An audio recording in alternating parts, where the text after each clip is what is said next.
آج ہم بات کریں گے بچوں میں ڈائریا کے بارے میں۔ تو ڈائریا اور نیمونیا یہ دو چیزیں بچوں میں بہت کامن ہیں اور بچوں میں مورٹیلٹی کا ایک بہت بڑا کاز ہے۔ تو آپ لوگوں کے لیے یعنی جنرل پبلک کے لیے جو سب سے امپورٹنٹ چیز ہے وہ یہ ہے کہ آپ کو پتہ ہونا چاہیے کہ اگر آپ کے بچے کو ڈائریا ہے تو وہ کتنا سیویئر ہے اور آپ کے بچے کے لیے یہ خطرناک ہو سکتا ہے اور آپ نے اس کو فوراً ہاسپٹل لے کے جانا ہے۔ تو اس کے ڈفرینٹ گریڈز ہوتے ہیں۔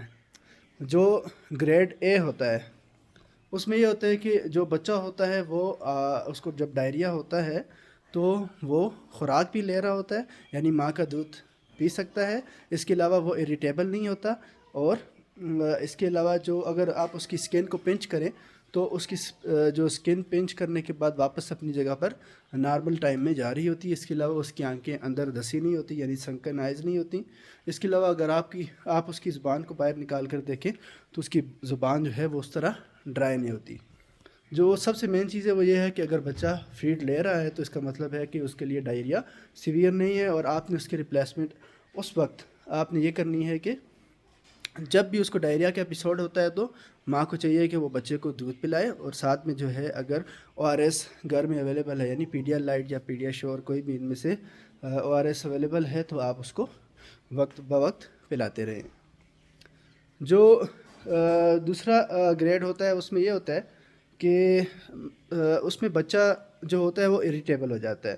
فیڈ لیتا ہے لیکن بچہ اریٹیبل ہوتا ہے، ریسٹلیس ہوتا ہے۔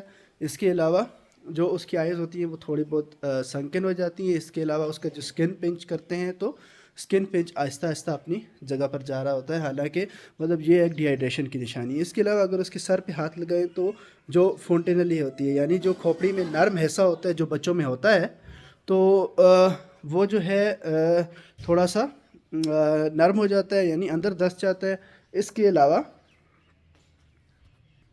اگر آپ بچے کو زبان کو دیکھیں تو وہ ڈرائی ہوتی ہے۔ تو اس کیس میں یہ ہے کہ آپ کو بچے کو ایک دم ہاسپٹل لے کے جانا چاہیے۔ وہاں پر ہو سکتا ہے کہ اس کو آئی وی فلوئڈز لگے، یعنی ڈرپ کی فارم میں اس کو فلوئڈ لگیں، یا پھر جو ہے وہ اس کو اینٹی بائیوٹک اور ساتھ میں اس کو او آر ایس وغیرہ دے کے گھر بھیج دیں۔ جو اسٹیج 3 ہوتا ہے ایسا ڈائریا جس میں جو ہے بچہ کھانا پینا چھوڑ دے۔ اس کے علاوہ اگر بچے کی جو آئیز ہیں وہ سنکن ہو گئی ہیں، سکن پنچ جو ہے وہ بالکل سلولی واپس اپنی جگہ پہ جا رہے ہیں۔ اس کے علاوہ اس کی جو ٹنگ ہے وہ زیادہ ڈرائی ہو چکی ہے۔ اس میں سب سے جو امپورٹنٹ چیز ہے وہ یہ ہے کہ بچے نے کھانا پینا چھوڑ دیا ہے، اور بچہ جو ہے لیتھارجک ہے، یعنی اس میں جس طرح بندے میں جان بالکل ختم ہو جاتی ہے اس طرح کا وہ اگر لگ رہا ہے، اور ساتھ میں کھانا پینا چھوڑ دیا ہے بچے نے، تو اس کا مطلب ہے کہ یہ سیویئر ڈائریا ہوا ہے اس کو، اور آپ نے اس کو فوراً ہاسپٹل لے کے جانا ہے، اور ہاسپٹل میں اس کو آئی وی فلوئڈز لگنے ہیں۔ اور پھر اگر آپ کو وہاں سے ڈسچارج کرتے ہیں تو گھر میں ماؤں کو پتہ ہونا چاہیے کہ اگر بچے کو دوبارہ ڈائریا ہوا ہے تو اس کو کس طرح مینیج کرنا ہے۔ اگر اس طرح ہے کہ بچے نے کھانا پینا نہیں چھوڑا تو اس کو جو ہے وقتاً فوقتاً جب بھی ڈائریا ہو تو اس کو دودھ پلاتے رہیں۔ اس کے علاوہ اس کو او آر ایس وغیرہ دیتے رہیں۔ اور اگر بچے نے کھانا پینا چھوڑ دیا ہے اور بچہ جو ہے وہ لیتھارجک ہو گیا ہے یا اریٹیبل ہے تو پھر اس کو دوبارہ آپ کو چاہیے کہ ہاسپٹل لے کے جائیں۔